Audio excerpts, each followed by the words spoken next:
instead of trying to move into these very bro-y Silicon Valley spaces that were using lots of acronyms, you probably wouldn't feel comfortable asking questions or speaking up. We wanted to create a space where you can learn hard skills, but it felt like a soft place to land. Build your own table if you don't like the ones that exist.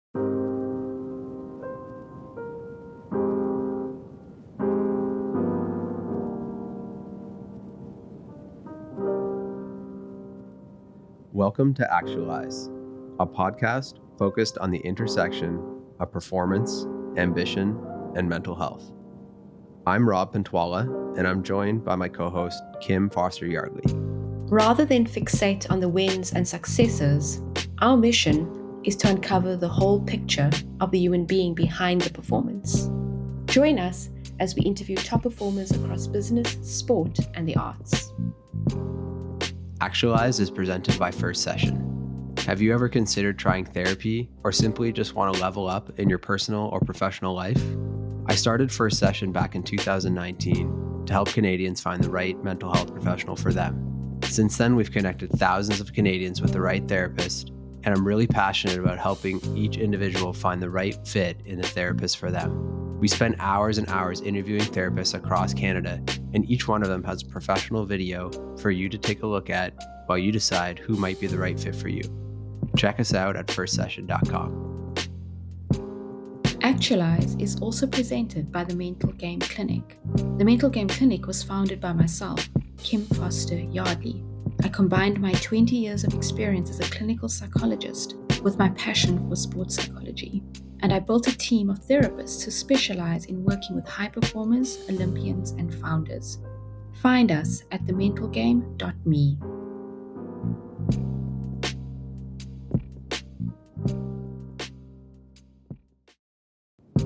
Today's guest is Sarah Stockdale. Sarah is the founder of Growclass, a universe of practical marketing courses taught by experts. If you know Sarah, you know that she's very outspoken on social media, and we discuss the repercussions of that. We also explore what it's like being a woman in tech. We touch on privilege, confidence, imposter syndrome, and growing a values-first organization. As Sarah is also a new mother, we talk about what it's like bringing up a child in today's society, and we explore how priorities shift when you become a parent. Please enjoy our conversation with Sarah Stockdale. Okay, Sarah, I'm going to jump right in. I see you as someone who is not afraid to speak their mind and stand up for what you believe in on social media, in particular Twitter, but I imagine other platforms as well. And for things like feminism and calling out misogyny and like tech bro culture. Why do you choose to be outspoken like that? And also, what has some of like the backlash been perhaps of you being outspoken? Or do you consider yourself outspoken? I definitely consider myself outspoken. I think I am because it matters. Because I experienced a lot of things in my early 20s that I don't want other, women and marginalized folks coming up in tech to have to experience. I have a platform and an audience and a bit of power in working for myself that I can, I have a little bit more freedom than a lot of people do to call things out and say things that I think need to be said. I also think that there's power in telling your truth so that other people can find you. It's how a lot of folks find Growclass because they're looking for something that doesn't reflect um, maybe some of the tech pro culture that's out there and that reflects more of their values. So um, I think showing up authentically as who I am, which sometimes is maybe a little bit sassy, a little bit, challenging what's going on. That enables me to find more of my people and build more of a community that reflects and shares the same values, and also uh, can help kind of push things in a direction that I hope they can move in. For someone who's like observing that, I imagine you've gotten DMs and just like some people on the internet, whether real or fake, have been a-holes to you, and maybe constantly. Like, how do you deal with that? And like, I imagine most people don't know about that. They don't see that. Yeah, so I have a newsletter that's pretty progressive in its values, pretty left leaning, just because that's who I am and what I care about, and doesn't always vibe with everyone, and sometimes it doesn't vibe with trolls. I've had a few pylon situations. I've had death threats, threats of other natures that have been jarring and scary. Definitely not to the extent of friends of mine who aren't, cis white women. Like, I get far less backlash than folks with other identities than I do. So I have privilege and power in that I can use. But yeah, for sure, I get scary DMs. There was a period of time that I was very vocal about vaccines, and the anti-vaxxer community found me and posted me on their Reddit thread and did a bit of like a pylon situation, um, which was, it was just interesting to see like that other folks get it a lot worse than I do and a lot more consistently than I do. So experiencing just a fraction of that was eye opening. Um, but, don't feed the trolls and, screenshot and report things that are specifically scary, but it's not gonna stop me from saying things that I that I wanna talk about. I love how you contextualize that as well. I wondered about what you said about your 20s. Like I work with a lot of female founders. I think just being female myself, they are looking for allies or support outside Mhm. of the tech environment. And I've really heard some horror stories, to be honest. And I just wondered if you would be open to talking about some of your experiences and your learnings from that. Yeah, I think, the one of the reasons why you tend to experience more, sexism or, just inappropriate workplace behavior when you're earlier on in your career is because you have less power. You have less of an audience. You don't know what you don't know. You're still so early on in your career that maybe you think some of these things are normal and like try to ignore them or brush them off. You don't have a network or an audience to go to and figure out, is this okay? What do I do about it? So early on in my career, like a lot of that weird stuff happened to me. I was working in environments that were majority men. Um, I was on teams of all men a lot of the time. I was, even later on in my 20s, I was usually one of the only women on executive teams at startups, and that sucked and was something that I was consistently, being annoying about and trying to change. Um, but but yeah, I I feel like there's more, at least, discourse around what is and isn't appropriate at work and what you can do about it, what recourse you have. But there wasn't a lot of that conversation when I was early on in my career, so I didn't know what I didn't know, and weird stuff definitely happens to you all the time. I remembered the other day that I was pitching, not pitching for money, but just like talking to a venture capitalist. I was building a product with a couple of two friends who were engineers, and I was recently engaged, and the VC pointed at my engagement ring and said, "That's going to be a problem. You're not going to be able to do this if you get married and have kids. You won't be able to compete." And just like even tiny microaggressions like that. Like, I didn't have the voice to say like, "Hey, what you said was inappropriate and not okay." And I didn't have the confidence to say that. Even if I had known to say that, I didn't have the confidence to say it. So I'm gonna say it now, and I hope that, we're changing the culture inside of these organizations enough that I don't think things are going to stop happening I don't think, we haven't solved the problem. But at least I want women and marginalized folks who are experiencing weird stuff or bad stuff or assault early on in their careers to know what they can do about it and to have support, and to be offered power from this system and a community that can stand up for them, not just like these, isolated incidents for people that feel isolated and who don't know what they can do about it. Because I find like with microaggressions, so having experienced them myself and like I said, working with clients, they're so subtle, they happen so quickly. And sometimes you almost feel like, did that really happen? If I said it, would it actually like land well? And then there's also the power dynamic, like you said, being in your 20s, if you say something, there are real implications. What kind of advice would you give to young female executives or females in the tech industry around how they can look after themselves? Mhm. I think one of the most helpful things that I've started doing is ask people to repeat the microaggression. You might not have an immediate rebuttal. You might not have the confidence to say what you said was inappropriate. But what you can say is, "Can you say that again? Can you explain that?" And then kind of force them into thinking more carefully about the thing that they just said. A lot of people immediately backpedal. Like as soon as you ask and you can do it very like, can you say that again? I didn't understand it. Can you explain that to me? What do you mean by that? And forcing them to explain the microaggression usually at least gets them to consider what they've said, especially if you're not at the point where you're like, "Hey, dude, that wasn't cool. Like, let's talk about how we speak to people because that's not appropriate," which is what I would do now. But, you know, um, if you don't know what to do, just keep asking questions until you get them closer, and then document everything. Mm. And have you found supportive spaces? I'm just thinking in particular in Canada, in the tech world, when I'm working with these women, one of the things is to find spaces that affirm your experience. Like, have you found that in Canada at all, or even in the US? Oh, for sure. We built one. So part of the reason Growclass exists and we have a community called Gather is to build that supportive space for women and marginalized folks, specifically in marketing. Those are the people that we work with.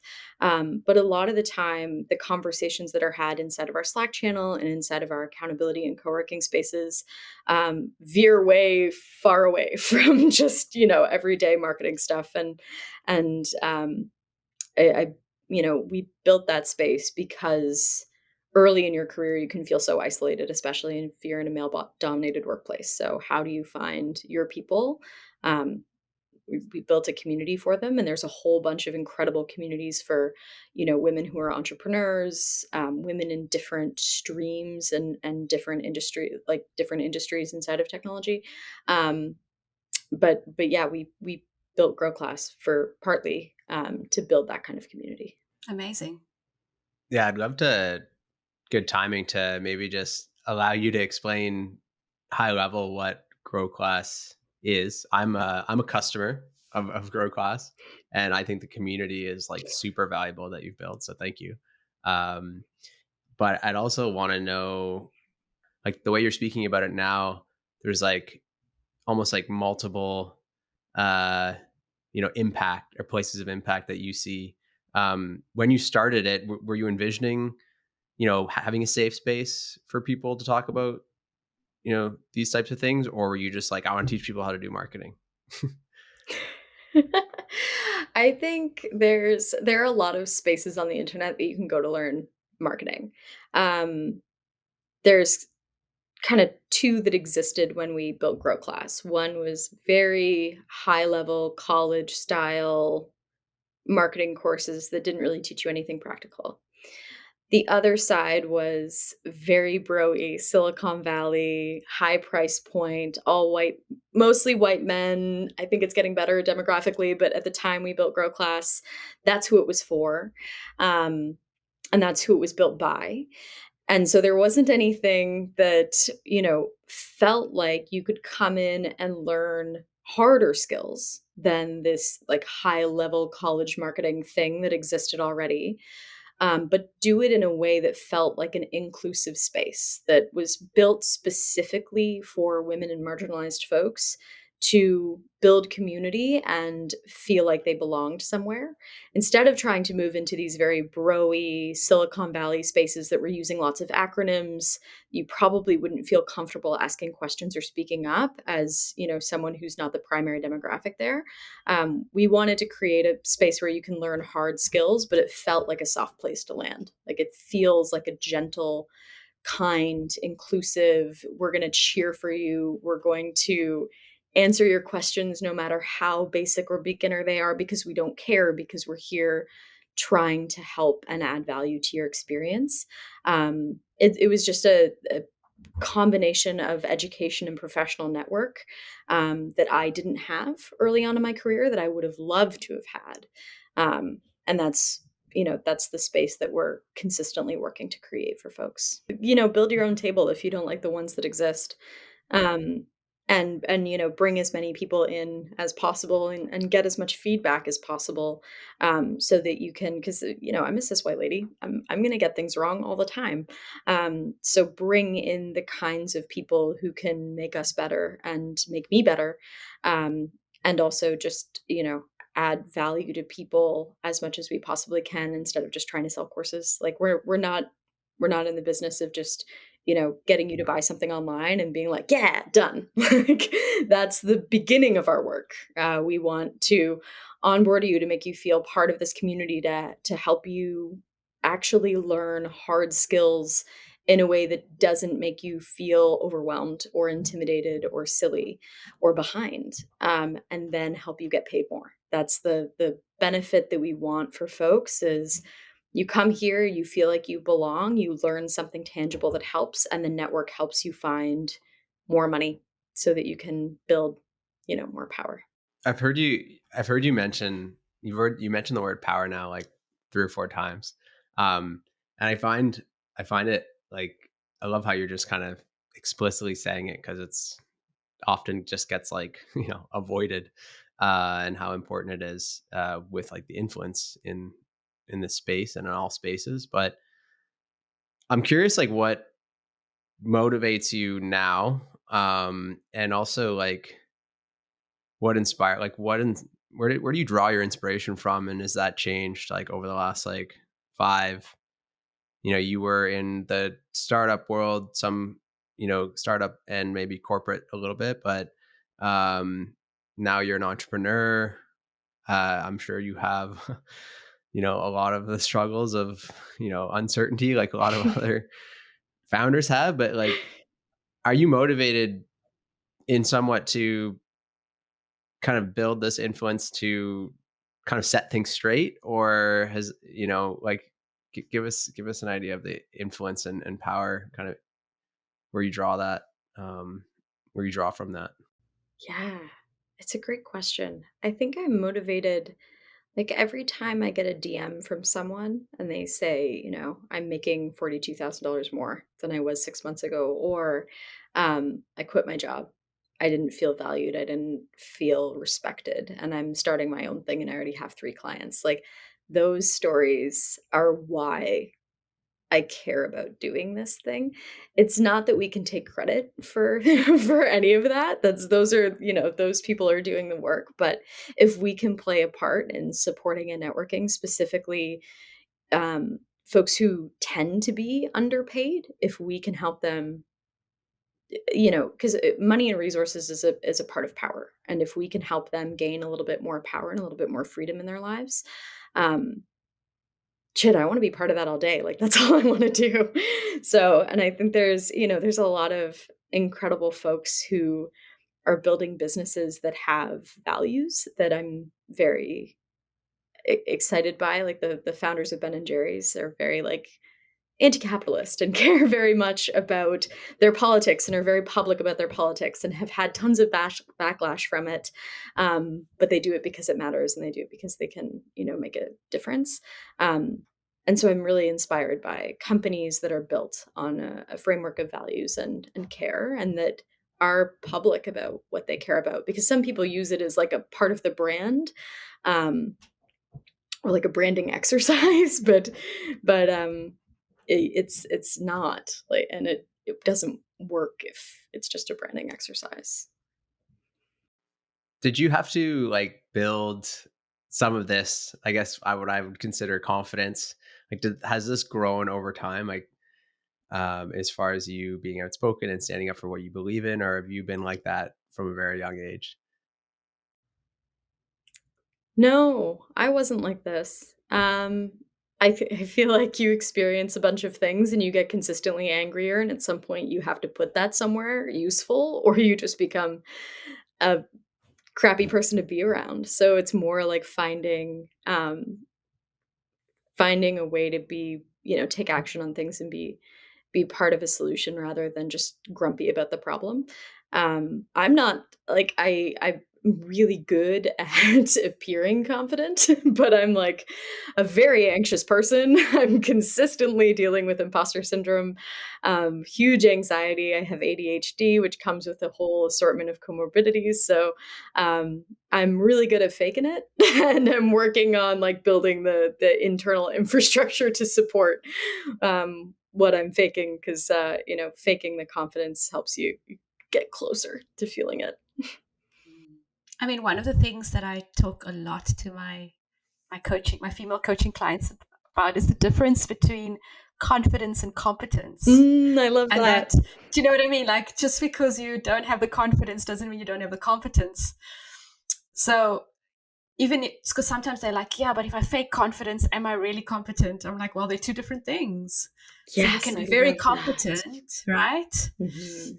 And then you have the reverse where people present themselves in a very confident way, but they actually don't have the competence. Yes. And that was for us, it took me, I think, about a year to start feeling like I could really push and promote Growclass, even though I feel like most founders, like the second they start something, they're like really hardcore about promote, because that you have to um, be the biggest hype woman for your business or hype person for your business.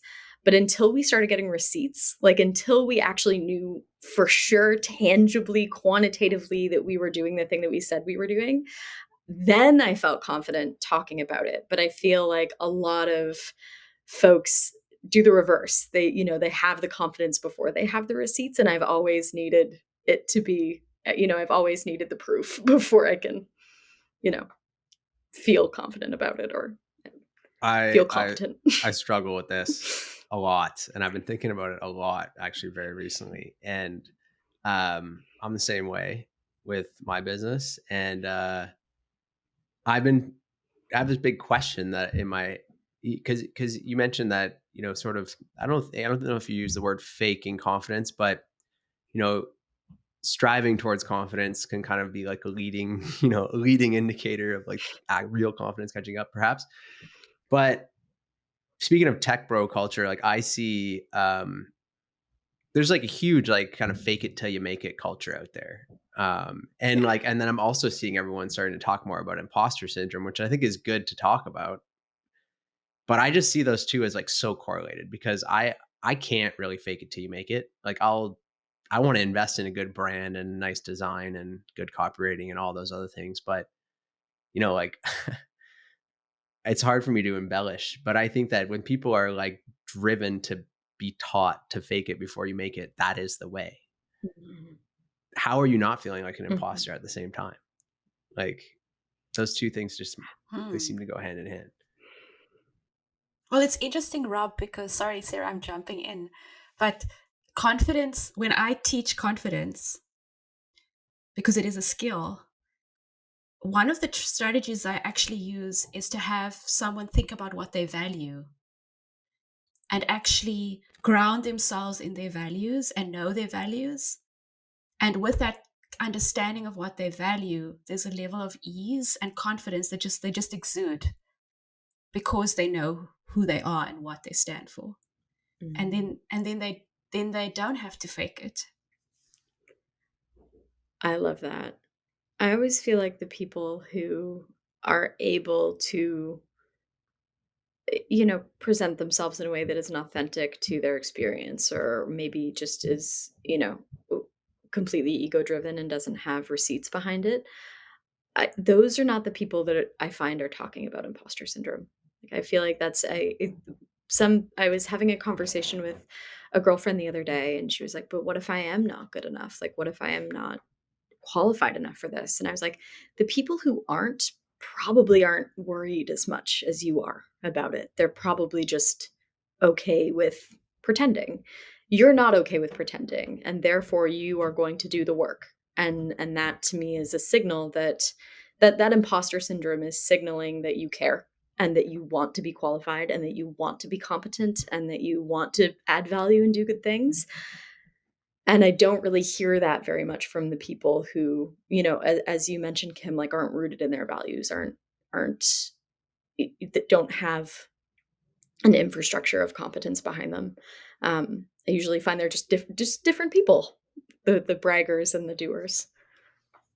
It's so true. Like coming from South Africa, it's been quite a culture shock because in South Africa, also being a BIPOC person and having lived through apartheid, like you're taught to be humble, to Mm. kind of hide, not make waves.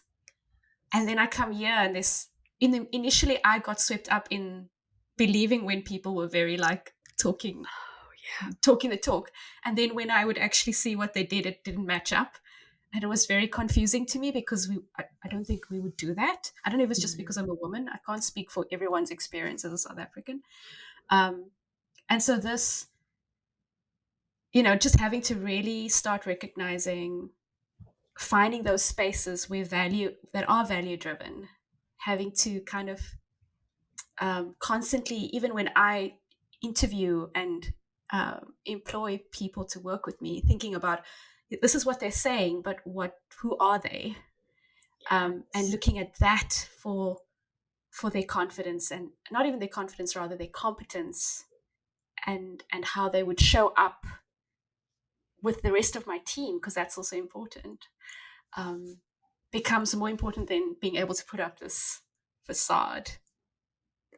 And I feel like those facades are made of styrofoam. Like once you just start poking at it a little bit, like once you ask three curious questions, you get past the highlight reel portion.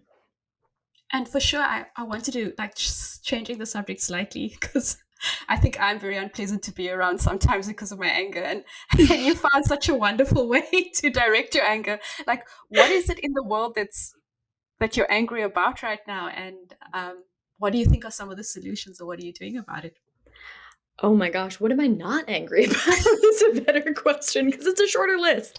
Um, the I'm thinking a lot about the attack on trans youth in the US right now. That's something that's like I'm reading about constantly, and especially some of the legislation that they're putting forward to force kids to detransition and take away gender affirming healthcare and ban drag shows. Like it's just there's I feel like there's, a portion of politics in America, but everywhere in Canada too, we're seeing it, that wants to address everything but the actual problem. And in doing so, scapegoat vulnerable people who require more love and protection than they're even getting right now, and then consistently making their lives harder and more dangerous for sound bites on TV. And What do you think is the underlying problem? hate. Um, I think it's really easy for a portion of for a portion of our politics to kind of say, don't look at the fact that we're taking away your healthcare. Don't look at the fact that we are creating tax cuts for billionaires that's going to impact your social services.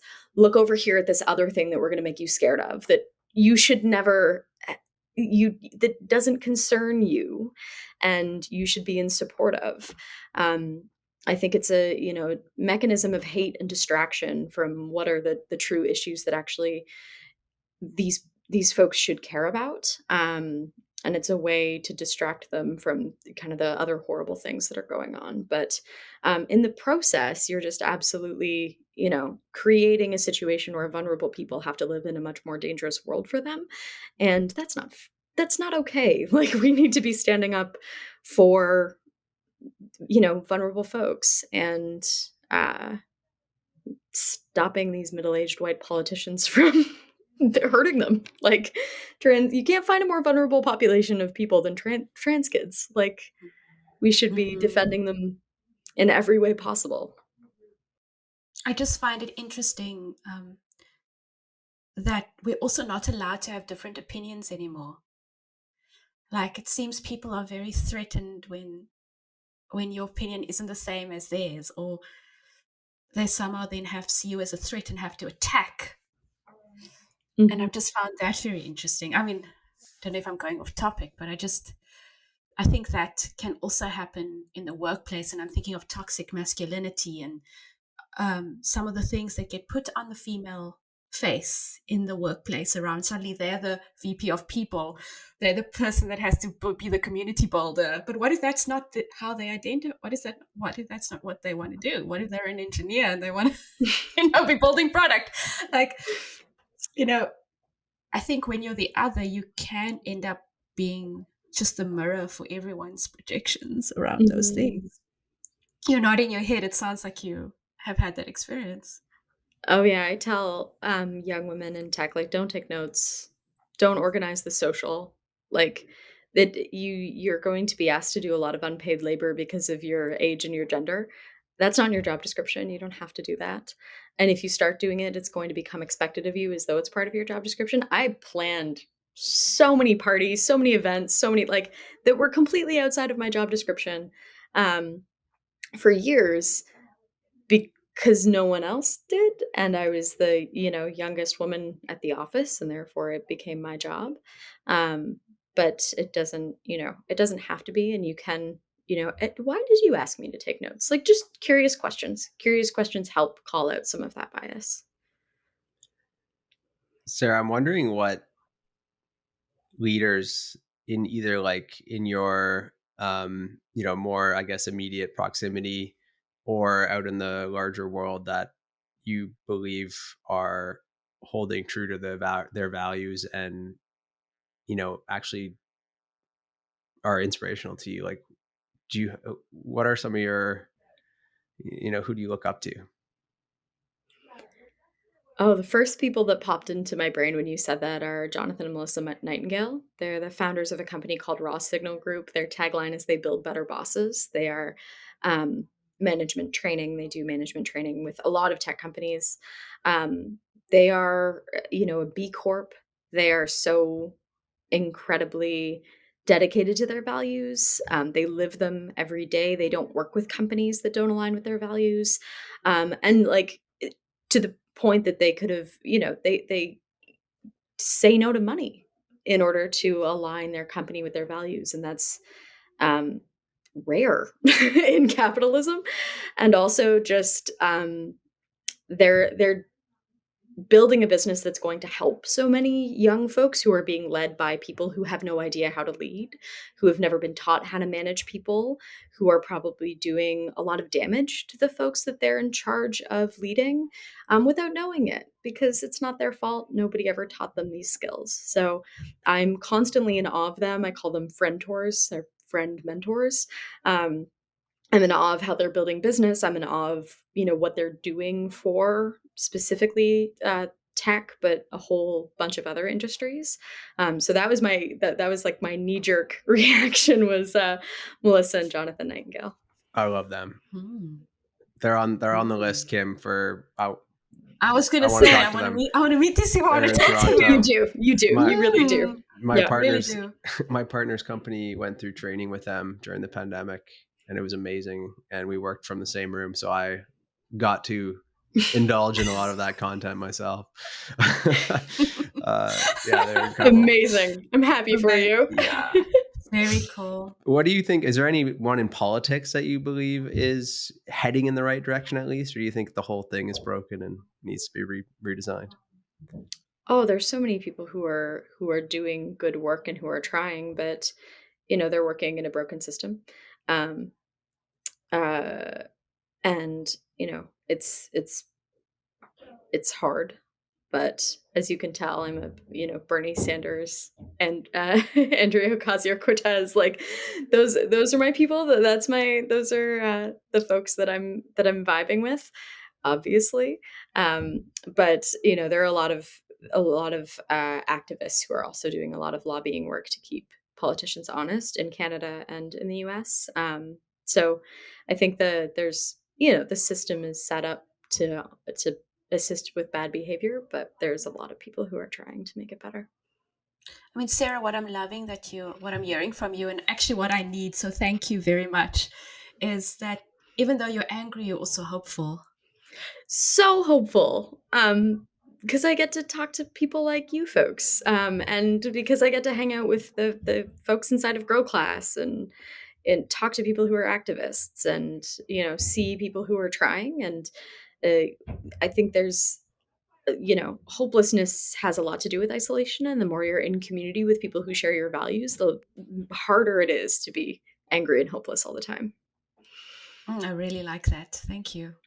I want to ask one more quick question on kind of like the theme of anti-capitalism before talking about you as a mother as well, because I'm excited about that. But as sort of someone who values, you know, people who speak out against the downsides of capitalism or just capitalism in general, as a business owner who offers what I consider a great product, how do you think about charging for that product? And is that difficult for you? Like when you think about the investment that people have to make to be in your community? Yeah, no, absolutely. It's a great question because it's hard because I have a bootstrapped business. I employ folks. We need to make money and be profitable in order to continue to be a business. It's not a nonprofit. I am part of capital. We all are, whether or not we want to be. Um, the more successful you are at it, the more power that you have that you can use to change.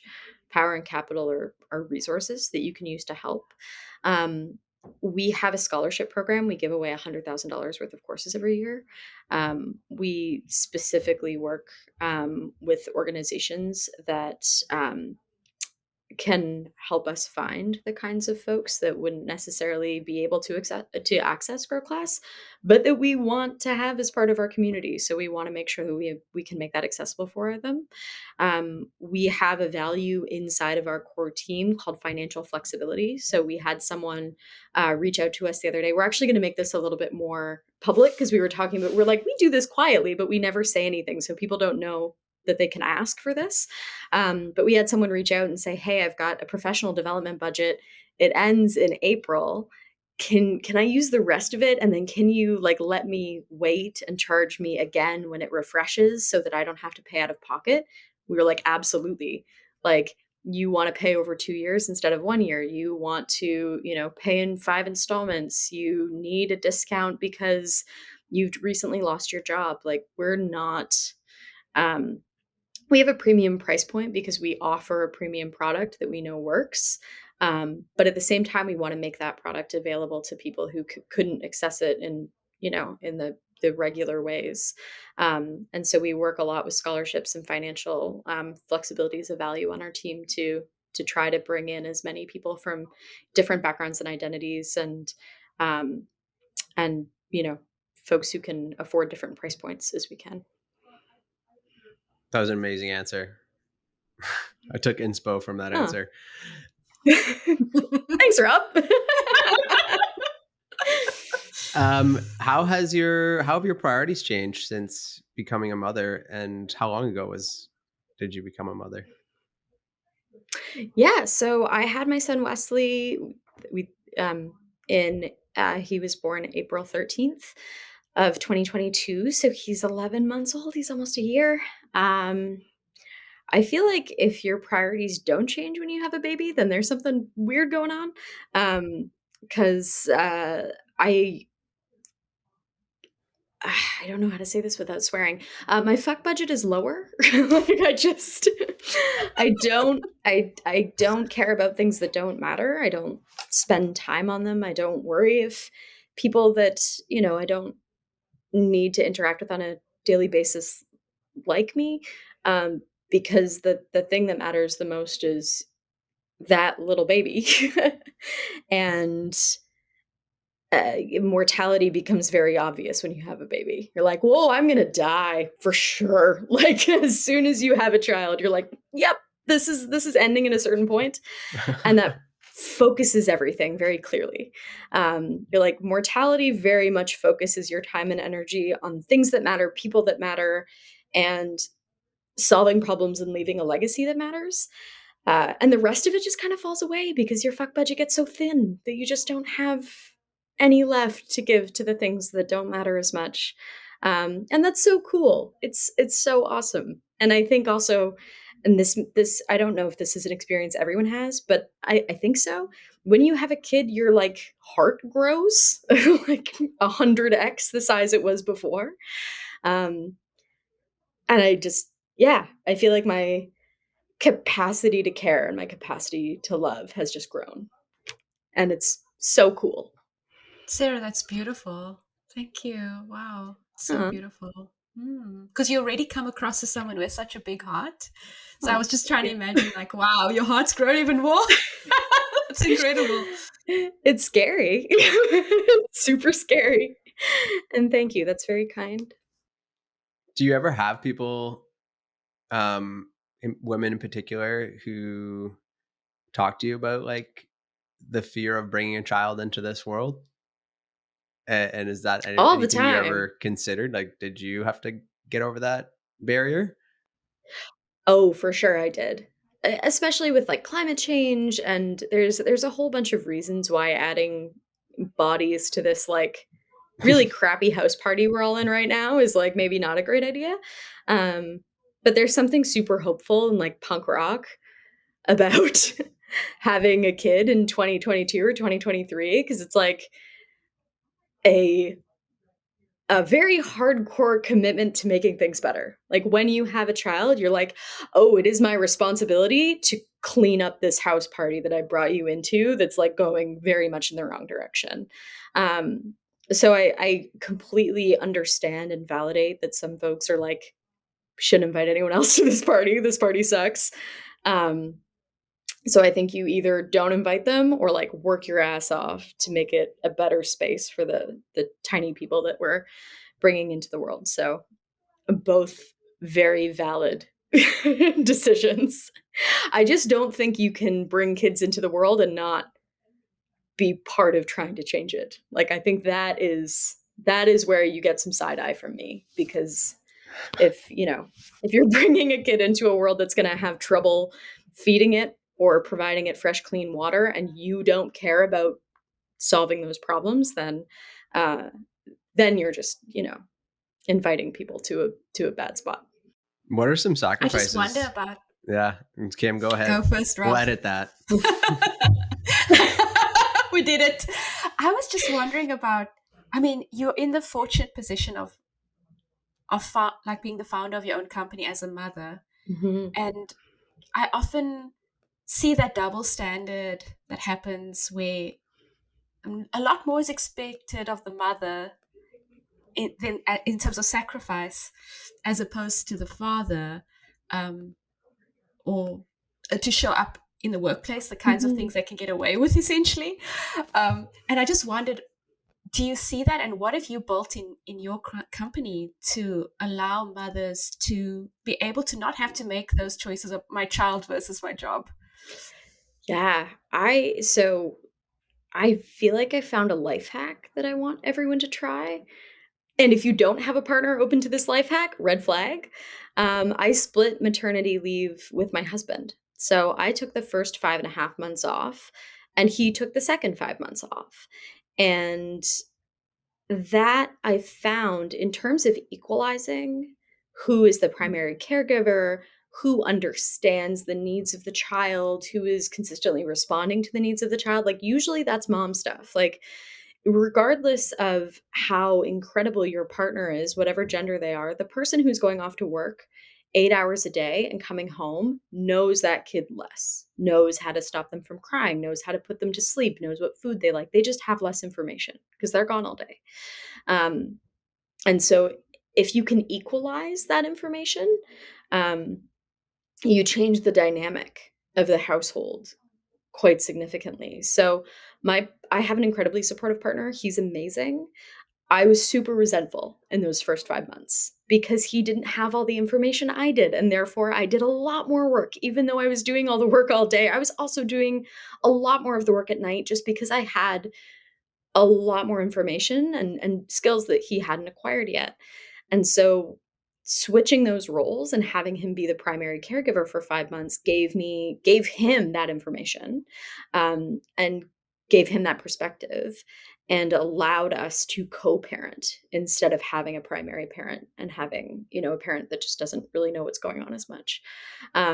So highly recommend that if Mm. it's something that you can do financially, if it's something that makes sense, for your partnership. And then in terms of Growclass. So right now we're a very tiny team. I'm the only person who's left and taken maternity leave. Um, but we have flexible Fridays where if you want to take a 4-day work week, you can absolutely do that. There is no expectation. Like 9 to 5 is kind of whatever. Our team is all over the place. You can work remote. We're fully remote. You can work from anywhere, and no one's breathing down the back of your neck to be in the office. In the office all day. Um, and so it's just like one of the reasons I wanted to start my own company is I just didn't see a nine, specifically a startup job, which is never 9 to 5, which is always like 10 or 11 hours a day. I didn't see how I could do that and have a family. And so the company that I have now, like you can work Friday or not, it doesn't matter. We'll never have meetings on Friday. We don't care. And we're not going to message you after 5 p.m. We're not going to bother you before 9 a.m.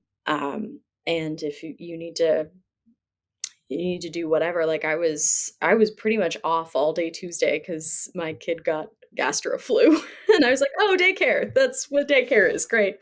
Um, but that flexibility extends to everyone on the team, and we're not a hustle culture company at all.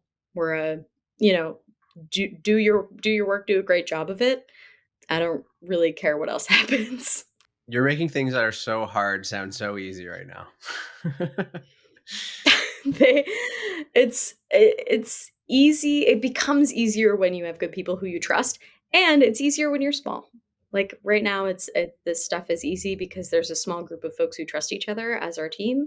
I'm sure if I had a team of 100 people, this would be really, really challenging, but that's not the business that I'm interested in building. So I don't have to solve those problems. Thank God. I was going to ask you, firstly, that switch from the 5 months to the 5 months, like how you manage that, because I'm not a mom, but I have so many, my sister is a mom. I have so many friends and clients that are moms. The mom guilt is real. And I just wondered, how were you confronted with that and how you managed that? Oh, see, okay, and I feel like this is not a common experience, but I didn't really feel the mom guilt because I knew my son was having a great friggin' time with his dad. Like, I trust my partner. I know he's more than competent, and not just more than competent, like fun and great as a father. And so Wesley was having a great time, and I was able to bring back a little bit of my identity, which in the first half of my maternity leave, your body is broken, you're not sleeping, like you start to lose yourself. And so that time in that space that I had to myself, knowing that my son was having a great friggin' time, I was able to kind of pull back some of those pieces that I had lost.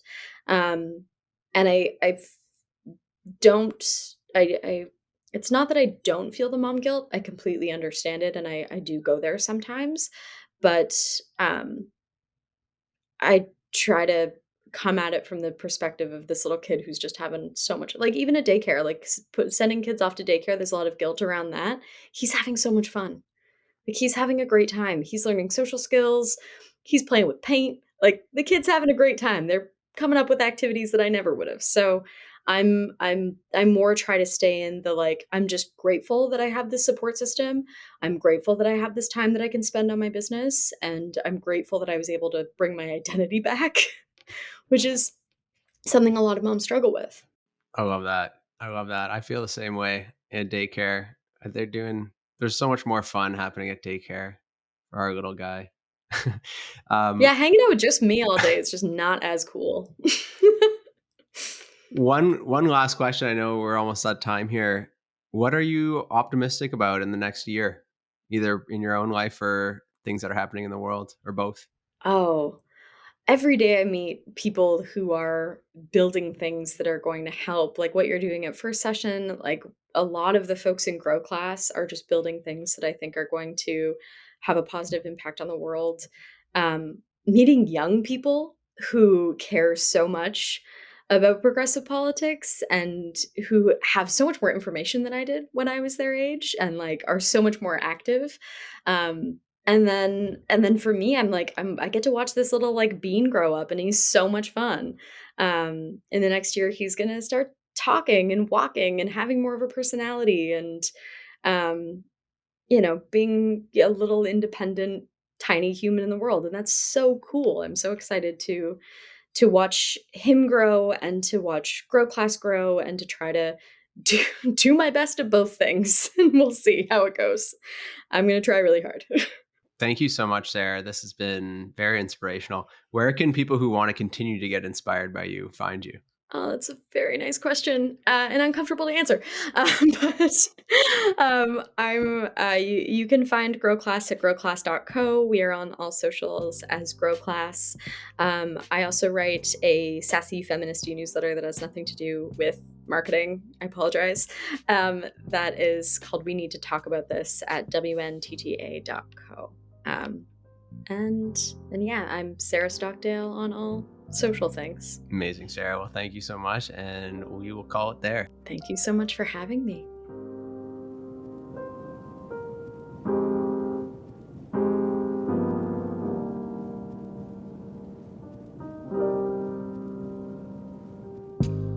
Thank you for listening to this episode of the Actualize podcast. You can find the show notes for this episode, as well as all other episodes, at firstsession.com/podcast. If you like this podcast, please leave us a review on your favorite podcast platform. Thank you again, and we'll see you next time.